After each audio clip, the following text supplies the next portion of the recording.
ಇವತ್ತು ಪದವೀಧರ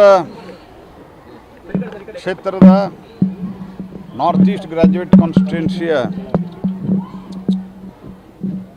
ಚುನಾವಣೆ 3ನೇ ತಾರೀಕು ಏನಿದೆ ಅದರ ಭಾರತೀಯ ಜನತಾ ಪಾರ್ಟಿ ಅಭ್ಯರ್ಥಿ ಅಮರನಾಥ್ ಪಾಟೀಲ್ ಅವರ ಪರವಾಗಿ ನಾನು ಇಲ್ಲಿ ಪ್ರಚಾರಕ್ಕೆ ಬಂದಿದ್ದೇನೆ. ನನ್ನ ಜೊತೆಗೆ ನಮ್ಮ ಹಿರಿಯ ನಾಯಕರಂಥ ಶಿವರಾಮುಲವರು, ಸೋಮಶೇಖರ್ ರೆಡ್ಡಿ ಅವರು, ಸೋಮಲಿಂಗಪ್ಪನವರು, ಈ ರೀತಿ ಅನೇಕ ಪ್ರಮುಖರು ನನ್ನ ಜೊತೆಗೆ ಇದ್ದಾರೆ.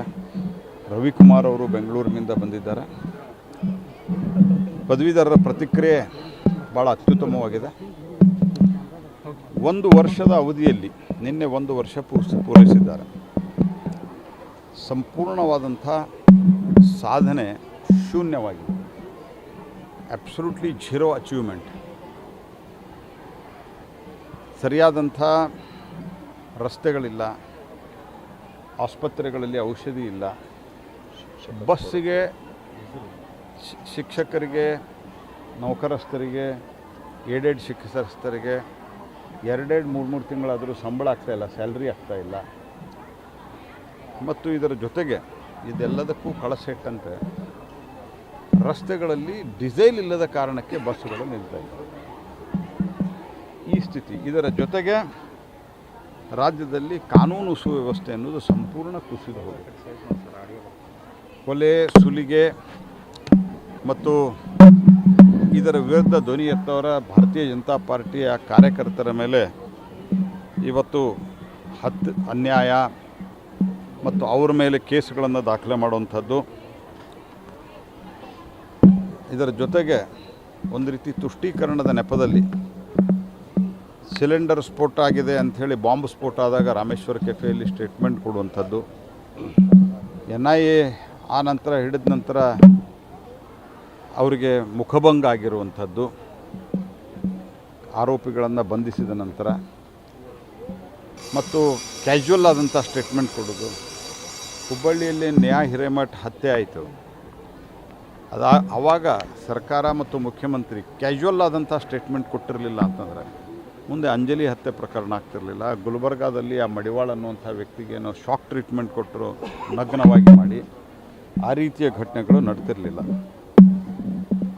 ಇದನ್ನೆಲ್ಲ ಧ್ವನಿ ಎತ್ತದವ್ರ ಮೇಲೆ ಯಾವುದೇ BJP ಇರಲಿ, ಇನ್ಯಾವುದೇ ಪಾರ್ಟಿ ಇರಲಿ, ಅವ್ರ ಮೇಲೆ ಕೇಸುಗಳನ್ನು ಹಾಕಿ ಹೆದರಿಸುವಂಥದ್ದು ನಡೆದಿದೆ.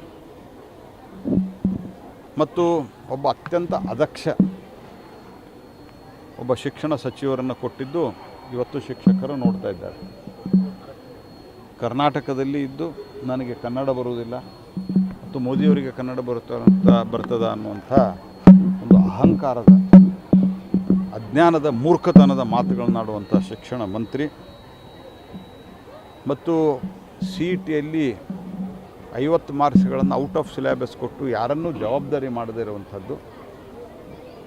ಇಡೀ ರಾಜ್ಯದಲ್ಲಿ ಕಳೆದ 1 ವರ್ಷದಿಂದ 1 ಕಿಲೋಮೀಟರ್ ಹೊಸ ರಸ್ತೆ ಮಾಡದೇ ಇರುವಂಥದ್ದು. ಇವೆಲ್ಲವೂ ಏನಾಗಿದೆ ಅಂತಂದರೆ ಸರ್ಕಾರ ದಿವಾಳಿ ಎದ್ದಿದೆ, ಭ್ರಷ್ಟಾಚಾರ ತಾಂಡವವಾಡ್ತಾ ಇದೆ. ಇದು ಸ್ಪಷ್ಟ ಆಗ್ತಾ ಇದೆ. ಇಡೀ ದೇಶಕ್ಕೆ, ಇಡೀ ದೇಶದ ಅನೇಕ ಭಾಗಗಳಲ್ಲಿ ಏನು ಚುನಾವಣೆ, ಇಡೀ ದೇಶದಲ್ಲಿ ಚುನಾವಣೆ ನಡೀತಾ ಇತ್ತು. ಆ ಚುನಾವಣೆಗೆ ಕರ್ನಾಟಕ ಸರ್ಕಾರ ATM ಆಗೋದು ಬಿಟ್ಟರೆ ಕಾಂಗ್ರೆಸ್ ಪಾರ್ಟಿಗೆ, ಕಾಂಗ್ರೆಸ್ ಹೈಕಮಾಂಡ್ಗೆ, ಸೆಂಟ್ರಲ್ ಪಾರ್ಟಿಗೆ ಯಾವುದೇ ರೀತಿಯಾದಂಥ ಒಳ್ಳೆಯ ಕೆಲಸಗಳನ್ನು ಇವರು ಮಾಡಿಲ್ಲ. They are only ATM to the entire Congress high command for the election. ಆ ಭ್ರಷ್ಟಾಚಾರವನ್ನು ಬಿಟ್ಟರೆ ಏನೂ ಮಾಡಿಲ್ಲ. ಈಗ ಸರ್ಕಾರ ಲೋಕಸಭೆ ಆದ ನಂತರ ಸರ್ಕಾರ ಪತನ ಆಗ್ತದೆ ಅನ್ನೋದು ತಮ್ಮ ನಾಯಕರ ಹೇಳಿಕೆ, CM ಬದಲಾವಣೆ ಆಗ್ತಾರೆ, ಸರ್ಕಾರ ಪತನ ಆಗುತ್ತೆ ಅನ್ನುವಂಥದ್ದು ಸಾಕಷ್ಟು ನಾಯಕರು ಹೇಳಿಕೆ ಕೊಡ್ತಾರೆ. ನಾನು ಭಾರತ ಸರ್ಕಾರದ ಒಬ್ಬ ಮಂತ್ರಿಯಾಗಿ ನಾನು ಹೇಳೋದು, ನಮ್ಮ ಅಪೇಕ್ಷೆ ಇರೋದು ಏನಾಗತ್ತೆ ಅಂತ ನನಗೆ ಗೊತ್ತಿಲ್ಲ. ನಮ್ಮ ಆಸೆ ಮತ್ತು ಅಪೇಕ್ಷೆ ಇರೋದು 2023ರಲ್ಲಿ ಜನ ಅವರಿಗೆ 5 ವರ್ಷದ ಮ್ಯಾಂಡೇಟನ್ನು ಕೊಟ್ಟಿದ್ದಾರೆ. ಜನಾದೇಶ ಅವರಿಗೆ 5 ವರ್ಷದ ಮ್ಯಾಂಡೇಟ್ ಕೊಟ್ಟಿದ್ದಾರೆ. ಆ ಸರ್ಕಾರ ನಡಿಬೇಕು. ಆದರೆ ಈ ರೀತಿ ಒಂದು ತಗಲಕ್ ದರ್ಬಾರದ ರೀತಿಯಲ್ಲಿ ನಡಿಬಾರದು. ಆದರೆ ಅವರ ಆಂತರಿಕವಾದಂಥ ಒಂದು ಭಿನ್ನಮತದಿಂದ ಅವ್ರು ಬಿದ್ದರೆ ಅದಕ್ಕೆ ನಾವು ಜವಾಬ್ದಾರಿ. ಸರ್ಕಾರ ಏಕನಾಥ್ ಶಿಂದೆ ಅವರು ಯಾವ ಹಿನ್ನೆಲೆ? ಏಕನಾಥ್ ಶಿಂದೆ ಅವರಿಗೆ ನನಗೆ ಈಗ ಒಂದು 15-20 ದಿವಸದಿಂದ ಕೃಷ್ಣಾ ನದಿಯ ಕೊಯ್ನಾ ನದಿಯ ನೀರನ್ನು ಬಿಡಬೇಕು, ಕೃಷ್ಣಾ ನದಿಗೆ ನೀರನ್ನು ಹರಿಸ್ಬೇಕು ಅನ್ನುವಂಥದ್ದು ಮಾತುಕತೆ ಆಗಿದ್ದು ಬಿಟ್ಟರೆ ಮತ್ತು ದೇವೇಂದ್ರ ಫಡ್ನವೀಸ್ ಅವರಿಗೆ ಬೇರೆ ಯಾವ ವಿಷಯದಲ್ಲಿಯೂ ಮಾತುಕತೆ ಆಗಿಲ್ಲ. ಅವರು ಯಾವ ಆಧಾರದ ಮೇಲೆ ಏನು ಹೇಳಿದ್ದಾರೆ ಅಂತ ನನಗೆ ಗೊತ್ತಿಲ್ಲ. ಆದರೆ ನಾನು ಭಾರತ ಸರ್ಕಾರದ ಮಂತ್ರಿಯಾಗಿ ನಾನು ಒಂದು ಮಾತು ಹೇಳ್ತಾ ಇದ್ದೀನಿ, ಜನ ಅವರಿಗೆ 5 ವರ್ಷದ ಮ್ಯಾಂಡೇಟ್ ಕೊಟ್ಟಿದ್ದಾರೆ, ಅವರು ಸರಿಯಾಗಿ ನಡೆಸಬೇಕು.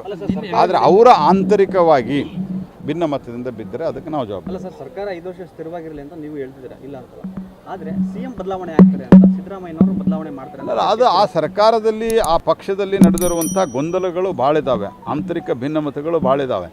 ಈಗೂ ಕೂಡ ಏನು ಅಧ್ಯಕ್ಷ ಬದಲಾವಣೆ ಆಗಬೇಕು, 3 ಜನ DCM ಆಗಬೇಕು, ಇವೆಲ್ಲ ಏನಿದೆಯಲ್ಲ ಇವೆಲ್ಲವೂ ಸಹಿತ ಒಂದು ರೀತಿಯಲ್ಲಿ ಕಾಂಗ್ರೆಸ್ನಲ್ಲಿ ಇರುವಂಥ ಒಳ ಬೇಗುದಿಯನ್ನು ಸೂಚಿಸ್ತದೆ. ಮೆಂಡು ನ್ಯೂಸ್ ನೆಟ್ವರ್ಕ್, ಸತ್ಯದ ಕನ್ನಡಿ.